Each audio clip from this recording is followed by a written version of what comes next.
Deleting a Solitaire cache account usually requires using the AAP Apps account or support options because account removal is not always completed by simply uninstalling the app.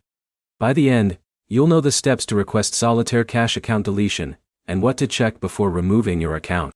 The first thing to understand is that deleting the app from your phone does not delete your account.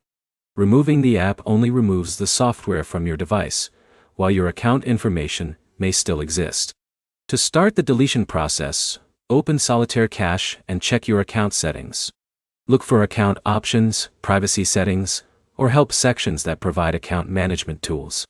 If you find an account deletion option, follow the instructions shown in the app. Some accounts may require confirmation before deletion is completed. Check your email or app notifications for any verification message related to the deletion request. If there is no direct deletion button inside Solitaire Cache, use the AP support section. Send a request asking for your account to be deleted. Include the email address or account details connected to Solitaire Cache so support can identify the correct account. Avoid sending unnecessary personal information that is not required for account verification. Before deleting your account, review any remaining balances, rewards, or pending activity. Account deletion may affect access to your account history and available features. Make sure you understand what happens to your account information before confirming the request. If you are deleting Solitaire Cache because of a technical issue, consider contacting support first. Some problems can be resolved without removing your account.